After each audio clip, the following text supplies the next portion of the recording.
Hey, hockey fans, T-Boss is 13-3 here with another top shelf guest. Former Chi-High Cardinal, North Iowa Bull, and current assistant coach from the Robertson Cup winning Lone Star Brahmas, Logan Murphy. This episode is sponsored by Riverside Bike and Skate, Hertel Law, Kelly Heating and Electric, Ryan Flagg at State Farm Insurance, and Chippewa Valley Orthopedics and Sports Medicine, which has been committed to the healthcare needs of patients in western Wisconsin since 1954. The orthopedic surgeons and athletic trainers serve many area schools in the Chippewa Valley. Mogi. Well, we are here in JC's Hockey Basement Shrine, and we are here with one of our local boys who made good. Congratulations, Logan, on coaching the team to the Robertson Cup championship, and we're looking forward to hearing your story, how you got there. Thank you. Appreciate it. Thanks for having me, guys. Let's start out a little bit going back in history.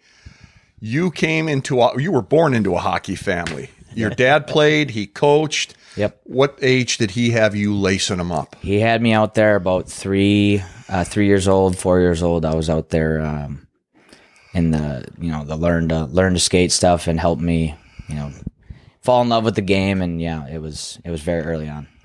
Yeah. Did you take to it right away? I mean, did you enjoy it? Yeah, I was actually just in my parents' basement looking at pictures of him teaching me how to take a stride and stand up and pushing the chair around and all that stuff. So I'm sure there were some tears maybe when I was falling down, but early on at 3-4 years old, I was in love with it from the beginning. So you're probably playing down the basement or in the house with your stick and a ball, probably before you started skating. Oh yeah. Just a stick in the hand, just the whole hockey, everything was day one, and it's been that way my entire life. So I love it. Yeah. Unbelievable. Yep. Did you have any siblings that played as well? My older brother played, yep, and my younger sister played. So it was since day one, mom and dad, both siblings. It's been hockey every year from all year round. You guys know how it goes. So, oh yeah, but yeah, everybody played. So any sibling battles down in the basement? Oh yeah, my brother and I'm sure if you asked him, he would say between the mini sticks on the floor and the checking into the walls and things like that, the battles, they were there. There was arguments, there were tears, I'm sure of it. But yeah, even in the driveway and in the garage as well, there was a lot of that going on too. So did your parents have to get between you, or did they say you boys figured out? I can't quite remember, but I'm sure at some point my dad had to maybe separate us or tell us to knock it off or whatever. But I'm sure for him as a coach, he's like, yeah, got to have a little bit of grit in the game. Bit of sandpaper. A little sandpaper, yeah. That's all right. Yeah. I like it. You played your youth in Chippewa. Yep. And then, pardon me, you ended up playing high school hockey for a legendary, I would consider a legendary coach. I would say so too. Yep. Scott Parker, decades behind the bench. Yep. Tell us a little bit about your experiences under his regime. Playing for Scott, playing for Coach Parker, like my experience with it was probably the most unique out of probably any other player that he had, because my dad was his assistant coach for 23, 24 years. So I kind of grew up around him from being 3, 4, 5, being in the coach's office all the way up to a player. And as he's coached a lot of people. He coached my dad early on in his career. So my experience was a little bit different, like being a little kid and then now being one of his players. And Scott was an unbelievable coach for his time with Chippewa. And, me now getting into coaching, like I still have a lot of the values that he instilled in us as players and talked about when it comes to, hustle and work ethic and culture within the group of the team and things like that. But no, playing for him was, and I'm sure he would admit he can be hard on players, and he was hard on me, and I was a kid, and maybe sometimes I disagree with what he was saying, but when you look back at it in the long run, he did such an unbelievable job with just me, not only other guys, but me as well, and instilling some unbelievable values in my game, and has helped me, in the early stages of my coaching career. So as you developed your coaching style, do you see some of the reasons why he did what he did now when maybe you didn't understand it as a kid? Yeah. Oh yeah, absolutely. And just, just things in practice and why you work hard and do the extra things and be a good teammate and a good person. That was something that he talked about immensely as a coach is not only is he going to develop us as good hockey players, but as good people as well. So I certainly see that in myself, and I try to make sure that I do that with our guys at the North American League level as well. So before you got to high school, though, you played on multiple teams through the Chippewa Association. Did you have any coaches or teammates that you want to give a shout out to that you had a really good experience with? So in terms of coaches, obviously my dad was my coach all through youth, but I also had, I played with a guy by the name of Austin Taylor, who is Scott Parker's assistant this past year. And then Austin's brothers, Nate and Kevin Taylor, they were basically my dad's assistants kind of with us growing up through youth hockey. As well as we also had Don Lowe, who coached McDonald hockey for quite a few years. He was kind of every other year with my dad as well. So those are kind of the same coaches I had from, mites all the way until I got into high school with then, being with Coach Parker. But yeah, it was pretty much my dad. And then in the summer, doing some summer hockey, playing for Marty Hickey and the Bucks hockey and all that stuff. So that was pretty much kind of the coaches that worked with me the most. And then, like I said, Austin Taylor, he was the one guy, and as well as Jared Sabaska. Us three played every single year on the same team all the way up from mites until we finally graduated in 2012. How cool is that? Yeah, it's crazy. I for the level that I coach, not a lot of kids have that experience of playing with a couple guys from the beginning all the way through you're 18 years old. A lot of kids play AAA and prep hockey and things like that. And there's just a lot of moving parts, but I was lucky enough to kind of stick with the same group of people from the beginning till high school. Yeah. That's sweet. Yeah, man. So you obviously really got to know those guys. You're like brothers at that point. They're the guys that I message when I come back from Texas or wherever I'm at and try and get together with them. So yeah. Nice. Sticking with high school, as you look back, who was your biggest rival? Biggest rival in high school? Yes. There's two that comes to mind. First is obviously Eau Claire Memorial and the battles that we had with them just being close, as well as Rice Lake. Rice Lake with the years of Cody Novinska and the Tyler boys, playing against them. We played Rice Lake probably the most growing up through youth hockey, and we always had to play them in the playoffs in youth hockey. And then in high school, obviously them as well as Eau Claire Memorial were the two that you looked at every year. Yeah, that's for sure. Check the calendar. Yeah, circle those dates on the calendar. You ready, boys? So do you have any of your teammates that were known for their sense of humor or pulling pranks on other guys in the locker room? At the high school level? Anywhere. I would say, at the high school level, Austin that I just talked about, he has a pretty good sense of humor. We didn't do too many pranks back then, but at the junior hockey level, I had some European players that I played with, one from Latvia. He was pretty good at, we would do, if you got in early for practice, you put a little piece of tape on the skate and things like that. Or if we're in the hotel, guys taking trash cans, fill them up with water and tip them on the door. And the second you open the door, the water spills over. Those kind of things. I had some funny Euro players as well as a couple, from the Midwest that I played with back then. But yeah, that was probably the biggest for the pranksters. That's that tape on the blade. That's a classic. Killer, man. Yeah, just a little piece, and they step out there and down you go. We haven't told our listeners what position you play. How did you choose that? And were you a chirper on the ice?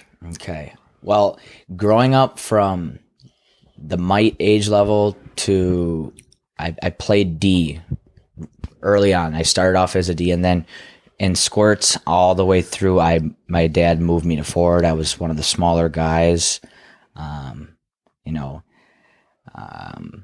In terms of chirping, I would say I probably would say I'd be one of those guys. If you asked anybody that I play with, they'd probably say that, Logan certainly ran his mouth out there. You could say, yeah. So I was constantly talking to people, talking to the other team's bench. Sometimes it was maybe a chirp. Sometimes it was just saying hi. So yeah. To the other team during Yeah. the game. Hi, guys. Yeah, just checking in with guys that we played summer hockey with, like, how you doing? Good to see you, all that good stuff. And then during the heat of the battle, right, it's there's some language out there that we all know goes on, but yeah. Any ones that stick in your mind, either that you used on guys regularly or that you heard that just busted you up? That you can say here? Jeez. I guess kind of the one that, and I don't even know if I ever use this, but I've heard a lot of my players use it, and it's fine. It's, you see someone that it's usually a player that's very good on the other team. And they're skating by, and one of the guys yells out to him, does your coach know you're on the ice? And insinuating that maybe you shouldn't be out there because you keep giving us the puck or something like that. Yeah. So that's I've heard that one quite a few times as of recent. Yeah. Tell us about your transition from high school to the junior ranks. Okay. Yeah. So finishing up like my senior year, I skated and I played for the Team Wisconsin senior team over at there's the NIT high school event over in Minnesota. And that's kind of where the whole recruiting process started. A lot of teams over there, a lot of, coaches reaching out to me and my family about, are you interested in playing next year? Yes, I am. I actually signed a tender with the team I played for 3 years over in Minnesota, right? My very first kind of showcase in front of junior coaches with the North Iowa Bulls. And then it was kind of tryouts throughout the summer with different teams and different leagues, and ended up kind of falling into Mason City, Iowa for 3 years. And the rest is kind of history down there. Yeah. You guys did pretty well while you were down there. Yeah, we for the 3 years I was there, we won the division every time, won the league twice, ended up winning 2 USA Hockey national championships in my time there. But we had a lot of success, and it was a great program. It was one that, talking to other people about programs to go to and the experience that I got to have, it was pretty surreal. That's for sure. Yeah. Looks nice on the resume. Yeah. Yeah, very nice. Tell us a little bit about the difference jumping from the high school level to the junior level. What was the biggest effect on you? The biggest thing was probably the routine and the length of schedule was a big one. In high school, it's November till maybe early March, late February, and now starting in August for training camp and finishing up mid-April. And then practicing 4 times a week, playing close to 50, 60 games a year. And then just like the caliber of players that you play with. Everybody can skate and shoot.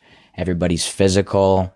So you really had to learn how to think the game and understand it and, take care of your body as well in preparation. But yeah, that was probably the biggest adjustment from high school to the junior level. So everybody's got higher level that they want to reach at the junior level. They're taking time in their life, to kind of put school on hold or work on hold to see how far they can go. Whereas with high school, a lot of those guys are in it for fun. Yep. And they're done at the high school level, and that's okay. And I understand that. But so you had guys on your team that everybody was as focused and motivated as you, and that changes things for you. It does. It really does. And I kind of talk about this with the players that I coach. Getting to that level, it's now become your full-time job. Yep. Whereas in high school, it's something you really like, but it's not kind of what your life is revolving around. Like you play the season, and the season's over in junior hockey, maybe you take 1-2 weeks off, and then you're right back into training for hockey and focusing solely on hockey and just working towards the getting to college and getting maybe a scholarship or playing, maybe it's playing in Europe and pro or something like that. But that to me, that's the biggest difference. Yeah. Did you transition to coaching right after your junior career, or was there a break in there? There was a break.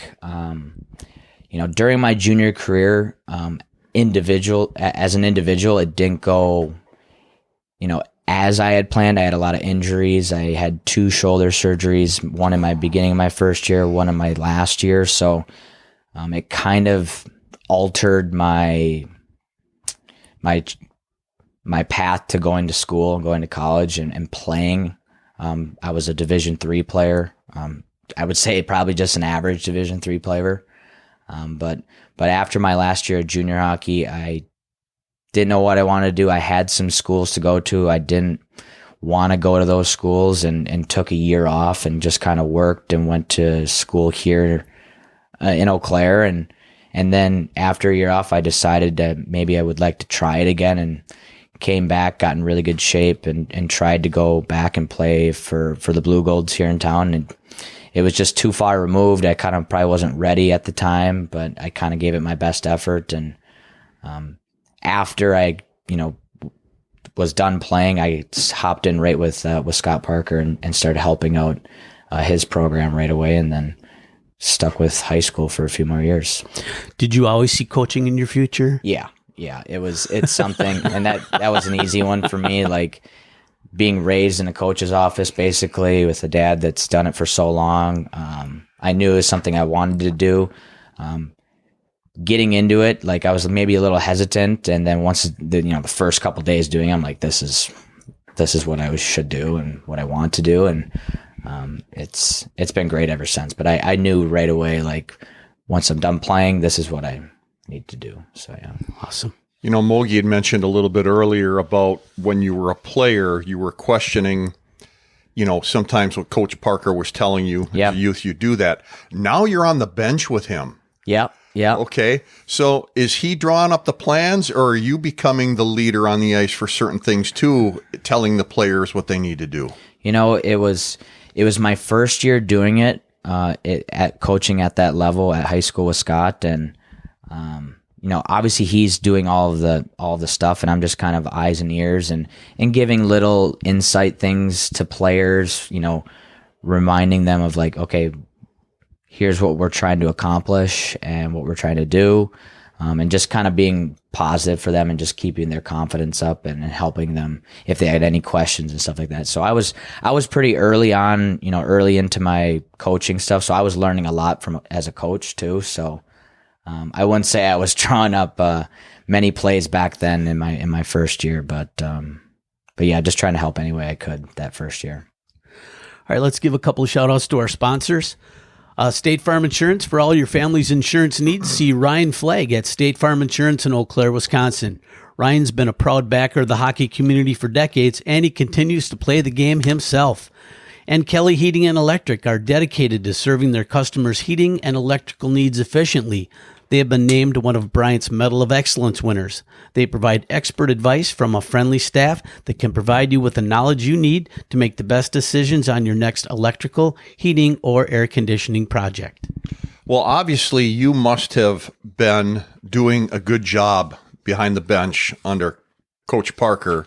Yep. Because it wasn't too long later, you're now coaching at the junior level with your hometown Chippewa Steel. Was that an application process that you saw opening up, or did they approach you? What happened there?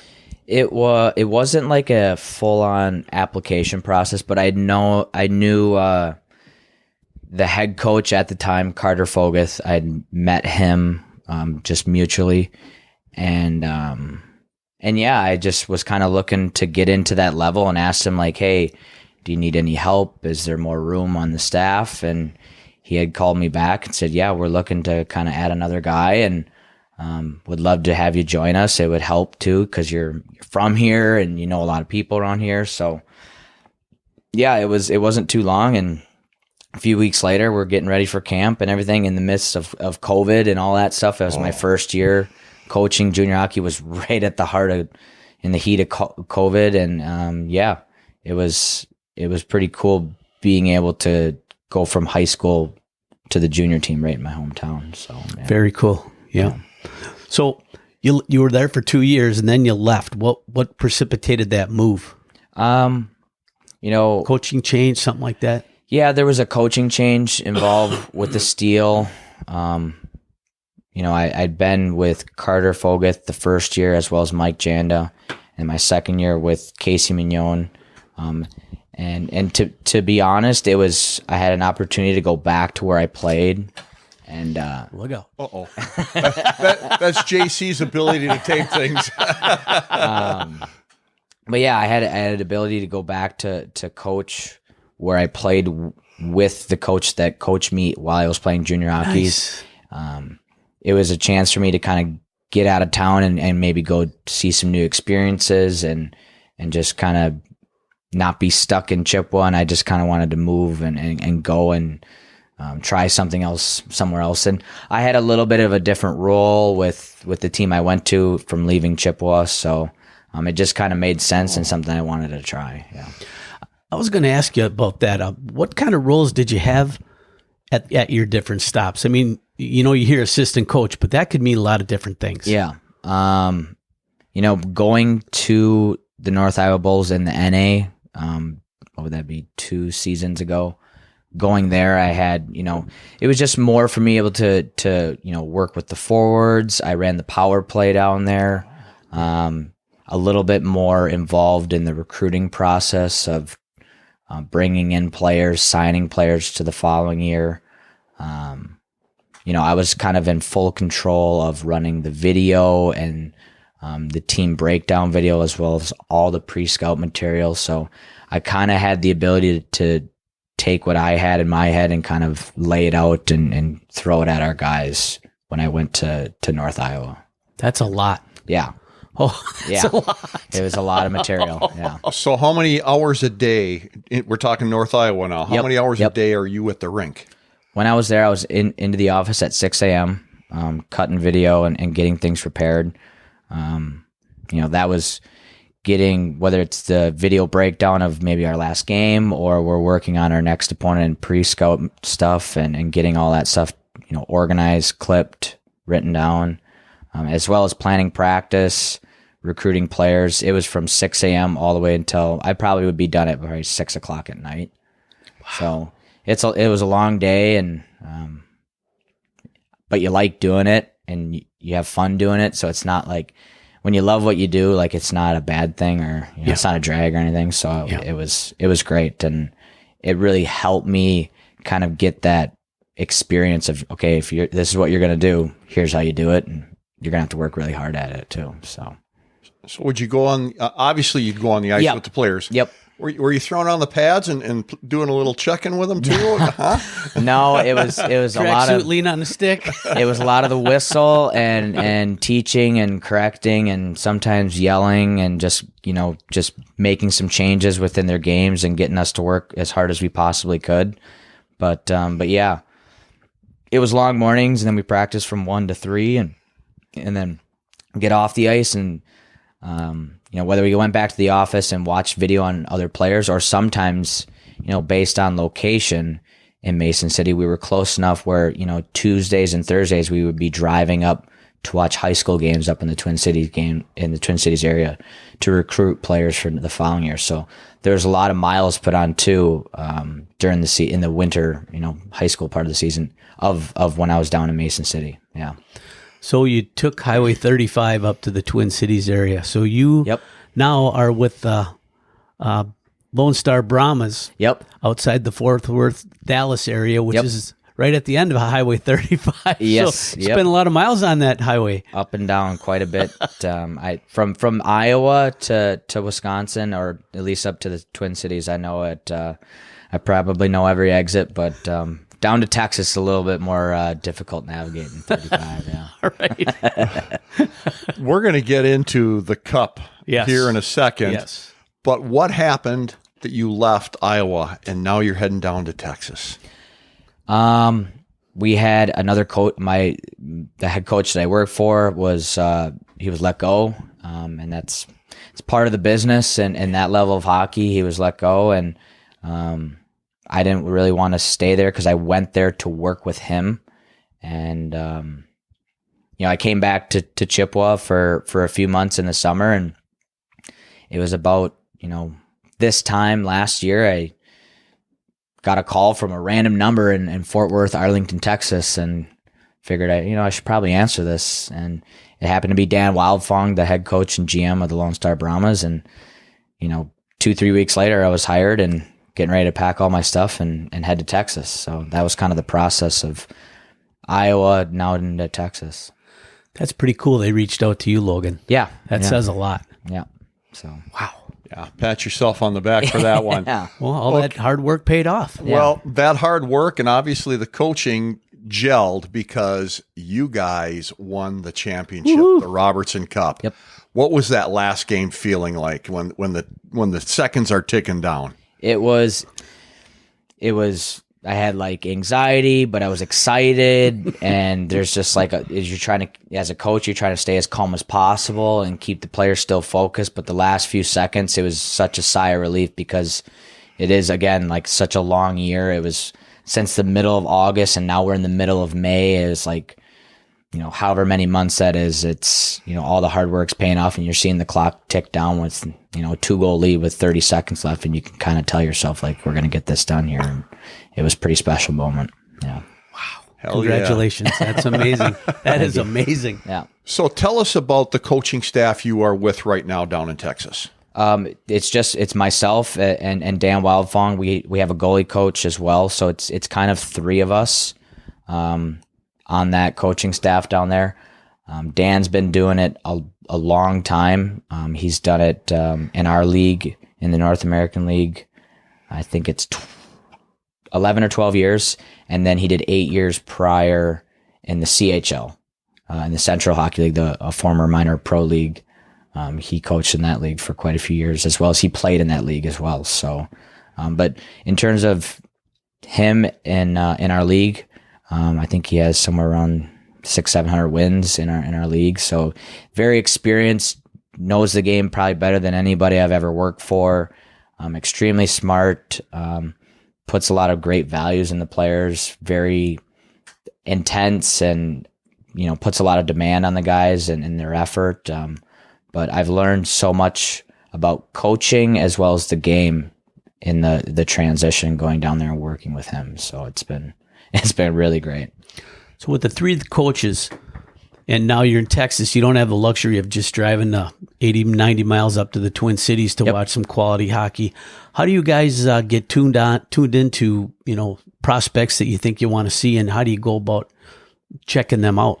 So we have a very large scouting staff. As that's something that I don't want to say I run it, but I kind of navigate them. And we have our director of player personnel, Mike Bloom, who works out of Chicago, and he's coaches hockey in Chicago. So he sees a lot of the Chicago AAA stuff, the showcases that come in and out of there. But we have scouts all over from Michigan, all over the East Coast, Minnesota. So I kind of work with them and during the season, and we do all sorts of Zoom meetings and things like that, and just discuss players and where everybody's at and what territories they're kind of covering. As well as we do have a lot of schools, like Division I schools, reach out to us about players that they would think, would be a good fit for our team and our program. As well as agents and advisors that we have good relationships that send us players that at least, gets the player on our plate in front of us, and now we can watch video on them and analyze them, and maybe we have a scout close by that can go watch them live and we can discuss on them, our thoughts, their thoughts on the player. But us being in Texas, we certainly take a lot of pride and have a lot of value in our scouting staff, and they do such an unbelievable job of watching online as well as getting to showcases all over the East Coast, the Midwest, and some even out West as well. So, that if without them, it would be very difficult to do much recruiting in our location. With a championship under your belt now, do you foresee that those numbers are going to grow of agents and people reaching out? Yeah, I think, that's for sure, the case.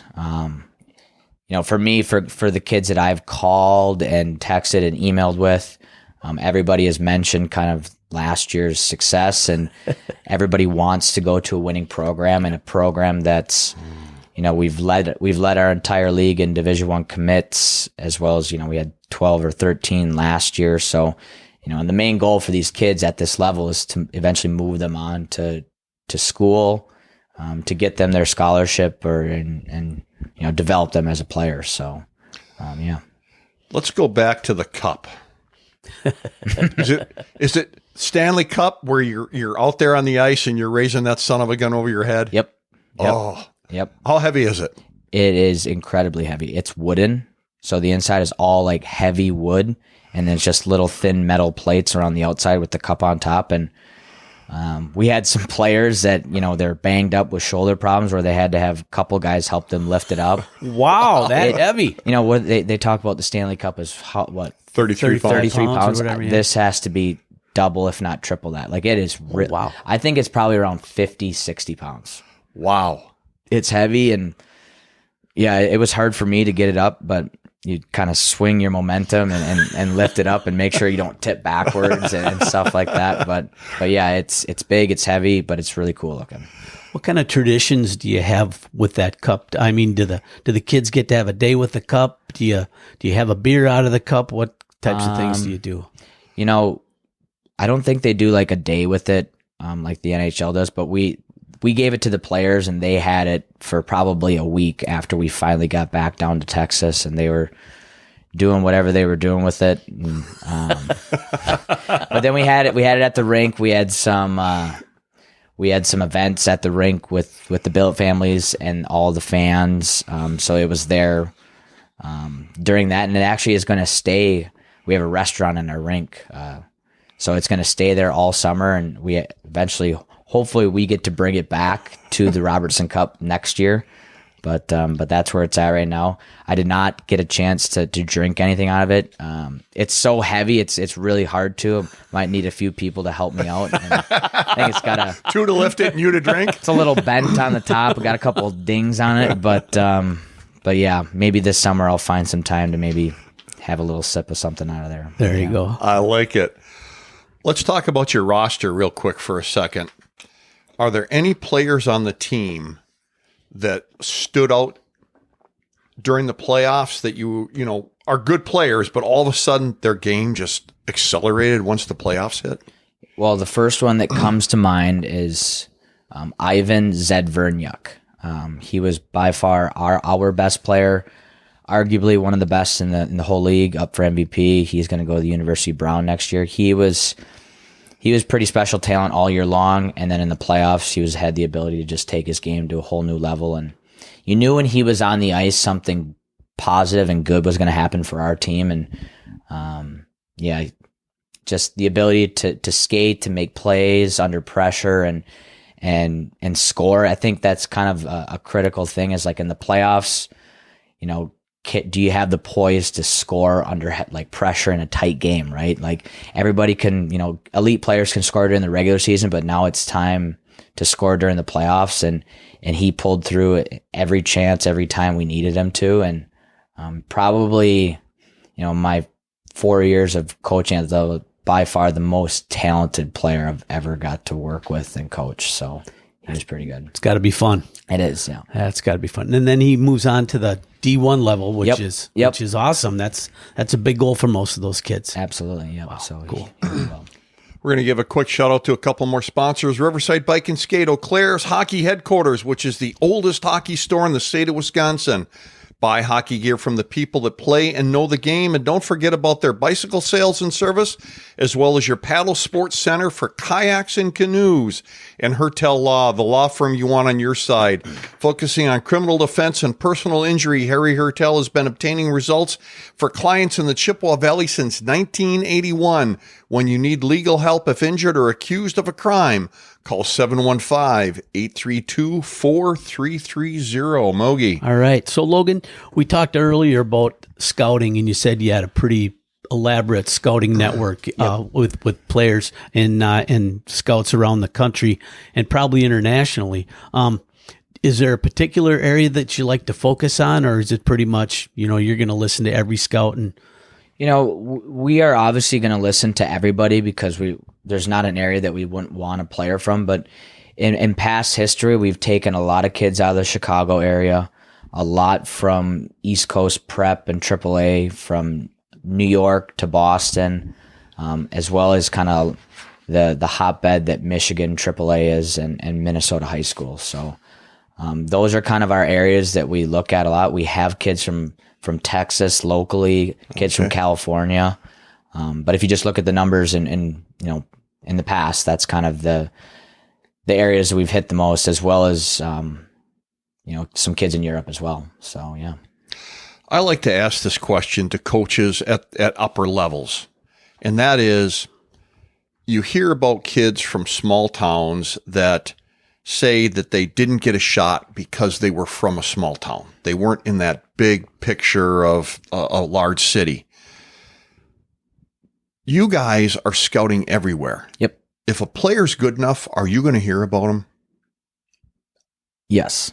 I firmly believe that. If a player is good enough, there's enough exposure in the game of hockey and enough teams now where everybody is covering every square inch of our country, as well as Canada and most of Europe. So I do believe that, yes, you miss on some guys, but if you're good enough, you will have an opportunity to maybe play for a team that goes to some sort of showcase where a bunch of junior teams are there watching. So you'll have the opportunity to be seen by somebody. May not be me, but it's going to be by somebody maybe in our league or other leagues as well. So I do think that, yeah. So as you're scouting these players, Logan, what characteristics are you looking for? First thing I look for is do you stand out? And kind of your compete. There's a lot, like I've probably mentioned earlier, everybody in our league can skate and can pass and can shoot, but it's now becoming the reads you can make under heavy pressure when you have the puck. And then the other big one that I look for is like, what can you do when you don't have the puck? And I think that's something that that's kind of forgotten about is, are you still an effective player when you don't have the puck? Are you responsible when you don't have it? Are you supporting your teammates? Are you in the right spots, defensively on the forecheck? But those are some of the things that initially, and whenever I go to watch someone, I have a pretty good idea of their kind of what kind of player they are. Are they a defenseman that's highly offensive, or is he just a defensive defenseman? Or same thing with the forwards too. But reads under pressure, and then what can you do away from the puck, and how hard you compete when you don't have it.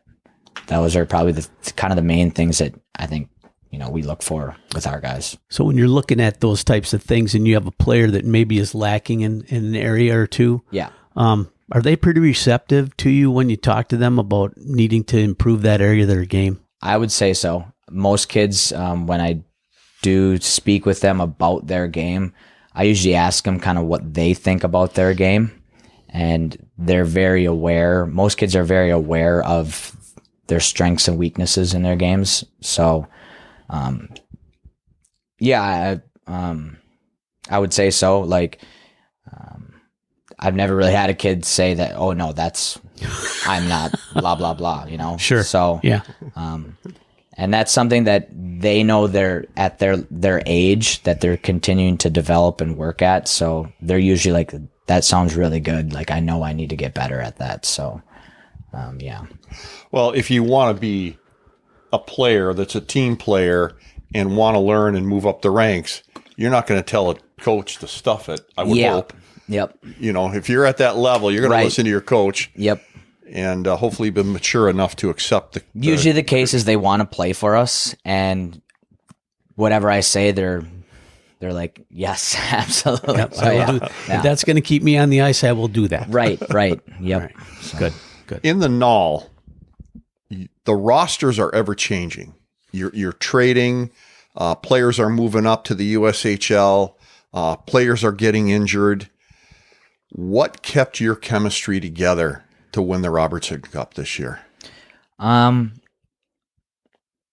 the guys that, the guys that maybe left us or got hurt or anything like that, we still had a really good core group of veteran players that were there on the team last year, and they lost in the first round last year. So they understood kind of what it would take for us to go the distance this year, as well as like we're big on keeping the routine with our guys the same from a day-to-day aspect of if you guys want to win it all, this is what it's going to take, and us coaches continuously pushing them.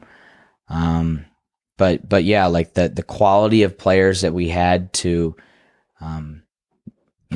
it can get a little hard late in March to keep working in practice, and Understood, they stuck with that and knew what the goals at the end. And I think that helped the chemistry of just that mindset all throughout the year. Some guys came in, some came out, but the core group of veteran guys really did a great job of managing some of the younger guys and some of the new guys and things like that. So, yeah.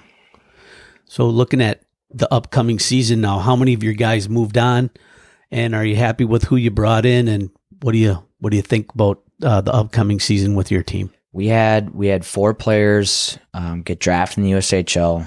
I think we had another 5 that aged out and just they're too old, so they're going to school. But we have another really good core group of forwards and 4 to 5 D that are coming back for next year, and the guys that we've tendered. As well as the guys we've drafted, I really like all of them because some of them are different in how they play, and they're going to fill some really important roles for us. Some guys we're going to expect that they're going to score, and we need them to score, and some guys are just going to be kind of the workers that are going to slowly work into becoming scorers down the road, but they're going to be great depth players for us. So I'm really excited for the new group of guys and to kind of see the jump that the veteran guys we have coming back that were kind of those depth players from last year. It's always exciting to watch the jump that they make from year 1 to year 2.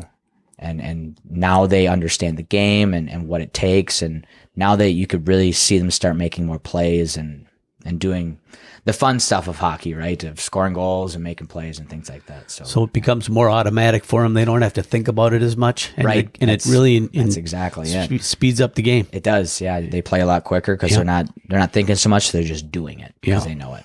Huh. Whew. Something I need to work on, Mo. All right. Let's talk about the draft for a second.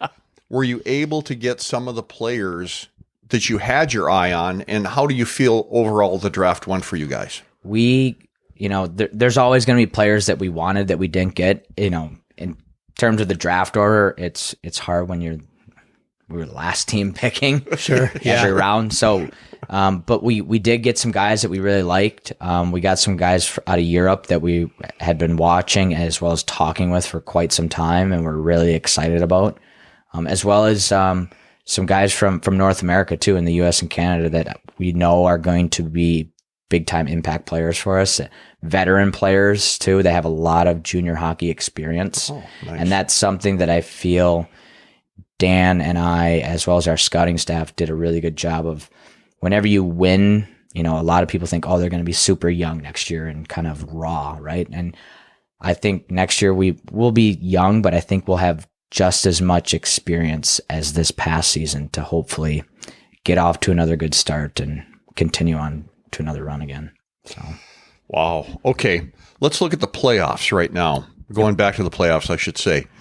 How many teams are in the playoff format, and how many games? Is it a best out of 5, best out of 7 series? How does it work in the playoffs? So our division, as well as the Eastern Division, are different because we have more teams in our division. So we have, and in our playoffs, we have 9 teams in the Southern Division. 6 get in, and the first and second seeded teams in the division get a first round bye. So we got that. We got that first round bye, and then the round number 2, it's there's a play-in round. Seed 3, 4, 5, and 6 play each other. It's a best 2 out of 3. Okay. And then the second round we end up playing New Mexico, and it's best of 5. And then the next round we played Shreveport. It was best of 5, and then you move on up to Blaine. But that's kind of that's how the playoff format for our division works. How many rounds is that before you're actually in the championship round? For us last year, it was one round, first round bye, and then New Mexico round, Shreveport round, and then in Blaine, the first round when we played Anchorage was best 2 out of 3. And then if you win that, then it's a 1-game national championship game against, when we played Maryland. So, One game. Yeah. Yep. High stakes game, man. Very much, yeah. Oh. And not much time to prepare, and figure out kind of what the other team is doing. But, we had multiple people helping us, before that last game this year. So we did a great job of getting it ready. So you're in the Southern Division. How much inter-division games do you see? I mean, are you playing the teams from the East and the Central and the West, or how does that work? Or are you mainly focused on playing the guys in your own conference area? We only play teams in our division throughout the year, except for the Blaine Showcase early on in the year. Yep. You play all out of division, and then the only other time we would play out of division is at the Robertson Cup. Wow. So with 9 teams in our division, it's nice because you're seeing a lot of different teams and some different travel. But yeah, we don't. Unfortunately, we don't go outside of our division. Yeah. Wow. If a player is struggling, and whether it's a mental issue or a physical issue or a skill, whatever it is, how do you approach that player to try and assist them? We do a lot of meetings with players throughout the week during the year, and just to check in on them on whatever's going on. And for me too, and kind of my job as an assistant coach is to look for those things and watch them, watch their body language, right? And, watch how they're walking into the locker room every day, if they're in a good mood, are they upset, are they sick, are they hurt? And it's kind of my job to kind of go around to, a good fair amount of the players every day at practice, in the locker room, or on the ice, and just talk to them and know that, they have a great relationship with me, so that if there's anything going on, whether it's hockey or outside of hockey, that they can come into my office and talk to me and feel comfortable, discussing whatever it is. And it's my job to help them and make sure that they're, I'm maximizing them as a player, and that they're in, their head's okay, they're physically okay. So that's kind of what I do, probably a lot, on a weekly basis. Well, you're kind of a surrogate parent. Yeah. You really are. Yeah. Wow. So what kind of support do you guys get from the hometown area? We have unbelievable support. We play in a beautiful rink, NITEC Sports Center in North Richland Hills. We have unbelievable support from all of our fans. We usually get, for a home game, it's about 2,500, close to, somewhere up in that range of people. And it's nice. It's packed in there. It's tight. It's loud. There's a lot going on. But even for our players too, when they're out, even in the Dallas-Fort Worth area, like our guys are outside of the rink, the people are recognizing them and talking to them. And if you're wearing anything Brahma apparel, people know exactly who you are and what you're talking about. So we get so much support, and it really helped us kind of through that playoff run of having, whether we were in Shreveport or up in Blaine, like so many people just driving and supporting us and giving us that like home ice kind of advantage, even though we're on the road. So we're very lucky. Nice. So Logan, you've been an assistant coach in the NAHL now for the past 4 seasons. Yep. What's the future hold for you as far as a head coaching job, or what does that look like? Do you have a plan? I think for, I've had a few head coaching job offers at the NA3 level. I think right now I want to do, 1, maybe 2 more years as what I'm doing right now as the assistant coach in the North American League. I would like to maybe get into the USHL with an assistant coaching job. I think for me, that's probably the next step for me. That's kind of what I'm striving for. That's part of my plan. And then in hopes that once as I get to that level for maybe 2-3 years, come back to the league I'm in as a head coach. I think that's where I want to go and kind of end up. And I think that's something that's kind of in the future for me. And, at least people have said it and what I'm working towards. That's a dang good goal. That is a great goal. And with them reaching out to you to be a head coach and, with the Lone Star Brahmas calling you and wanting you to coach with them. Yeah, I'd say your name's a hot commodity out there. Your couple of years down in Texas, have you been able to place players at the collegiate level that have left you? Yes. This past season we had 13 guys that were committed Division I. So that's awesome. Yeah, and it was anywhere from University of Brown, UMass Lowell, Bowling Green, all over the place. And but yeah, like there's all sorts of guys that we had from last year's roster that are going to play Division I, and hopefully some guys that are coming back to us that aren't committed. The goal is to obviously get them committed next year and get them moved on and get them to that level. So yeah. So you got done in May, and you get back going in August. What kind of things are you expecting your guys to be doing in the meantime? Just like any other player, like they're all lifting and working out, staying in shape, as well as just getting on the ice, a fair amount. I wouldn't say we need our guys on the ice every single day, but skating maybe 2-3 times a week, working out 3 to 4 times a week. But just also they have to enjoy their summers and enjoy being a kid too, because if they're doing it like every single day and they don't do anything else, they don't have any fun, they don't play golf or go see their friends, like in the middle of the season, they're going to get burnt out and they're just going to miss, that kind of stuff. So just being conscious of, okay, let's not get too far out of shape. Let's stay on the ice just a little bit. Let's continue to get stronger. That one's probably first and foremost, but just be prepared when it comes time for main camp as well as training camp too. Were you a multi-sport athlete? I was. Yep. I played football all the way up till my sophomore year was the first year I didn't play, just from hockey, so much hockey going on in the fall.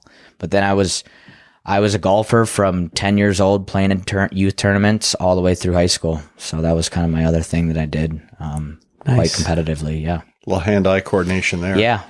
I'm sure it probably helped me in the stick handling and stuff like that of hockey as well. So now you have some downtime too. You mentioned that you were out on the lake with your folks the other night. I was. Yep. What kinds of things do you like to do when you're not doing the hockey thing? When I'm not in the rink, I certainly enjoy being on the golf course. That's kind of my my area to kind of relax and just think about other things, as well as when I am back home, getting out on the water on the boat with my parents and sister and everybody, as well as just kind of laying around and hanging out with everybody and just kind of getting away from all the chaos during the season is things that I like to do. So yeah. Do you ever shut your phone off for just an hour a day? So that's something that I my first 2 years in doing this, I was always trying to get to everything, and it's just not possible. And now I've learned, like, okay, at some point during the week, you got to take a little bit of a break, because it's like between the text, calls, and emails, there's just like thousands of kids reaching out, and as well as the agents and the parents and stuff like that. So I will eventually get around to everything, but there has to be like an hour or two at some point in the week. Maybe it's on a Sunday where I can just relax and just not look at the phone for a little bit, or the computer. So yeah. All right, Logan, this has been a great experience with you. You are a local success. We're happy for you. We hope that continues. Yeah. It's been a pleasure talking to you. Thank you guys very much for having me. It was awesome. You're welcome. Ladies and gentlemen, please don't forget to leave a review on your favorite social media platform. Helps Mogi and I stay in the game. And a huge thank you again to our special guest, Logan Murphy, as well as you folks, our faithful listeners. Please remember to do business with our sponsors, Riverside Bike and Skate, Chippewa Valley Orthopedics and Sports Medicine, Hertel Law, Kelly Heating and Electric, and Ryan Flagg at State Farm Insurance.